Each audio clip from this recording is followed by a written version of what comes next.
Researcher Brian Forster and al. thought the discovery would not fit into the known evolutionary tree. The Paracas skulls were discovered on the desert peninsula of Paracas, on the southern coast of Peru, by native archaeologist Julio Tello in 1928.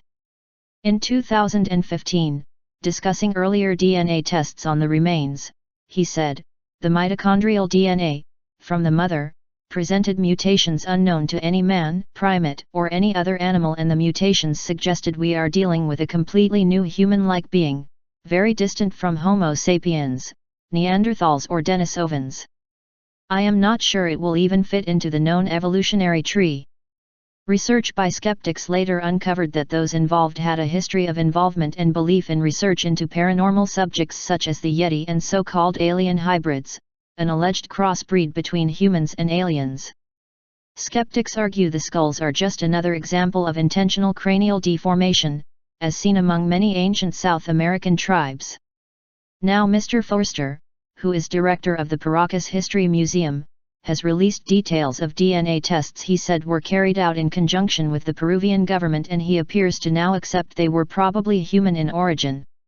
In 2 video updates about the DNA, Mr. Forster made no mention of extraterrestrials. He described how the Paracas skulls appeared to share DNA links with other elongated skulls found between the Black Sea and the Caspian Sea. Mr. Forster believes the elongation is not just caused by artificial cranial deformation, but rather by genetics, with some of the elongated skulls' cranial volume being up to 25% or larger and 60% or heavier than conventional human skulls. He says this means that they could not have been intentionally deformed through head binding or flattening, as cranial deformation can change the shape but does not alter the volume or weight of a skull. Speaking at the Elongated Skulls Symposium in Los Angeles, Mr. Forster said, "What it does show for sure is that the Paracas elongated skull people were not 100% or Native American. They were a mix, or even you could say, in some ways, a hybrid of different people. Their blood types are very complicated as well. They should be blood type O if they're 100% Native American, and that's not the case. We are likely looking at a subspecies of humanity as regards to the Paracas. It seems to be a lot of DNA evidence from extreme Eastern Europe and extreme Western Asia. More specifically, I'm talking about the area in between the Black Sea and the Caspian Sea where ancient elongated skull people lived, I think about 3,000 years ago. So I think we are looking at a migration pattern starting in the Caspian Black Sea area and then entering through the Persian Gulf and then moving eastwards, eventually winding up on the coast of Peru."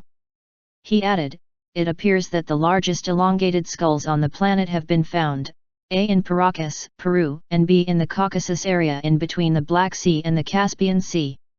So my theory is that there was a subspecies of human which we are going to be eventually calling Homo sapiens sapiens Paracas, and they were living in the area in between the Caspian and Black Sea. They were invaded by somebody and so they were forced to flee." Archaeologist Mr. Tello found more than 300 of the odd skeletal remains in a complex grave system in 1928.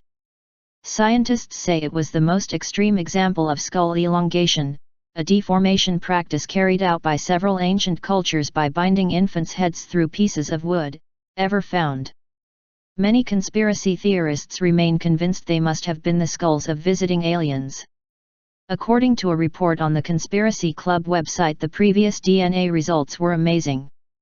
It said, "A recent DNA analysis performed on some of these skulls has presented amazing results that could challenge the current perspective of the human evolutionary tree. Since their craniums, Paracas, are 25% larger and 60% heavier than regular human skulls, researchers strongly believe that they couldn't have been modified through binding.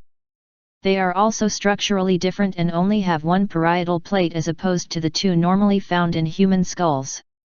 These differences have deepened the decade-old mystery around the Paracas skulls, and researchers haven't been able to explain their origins. The implications of this discovery are huge. Who were the mysterious Paracas people? Did they evolve here on Earth on a path so different from us that they ended up looking drastically different?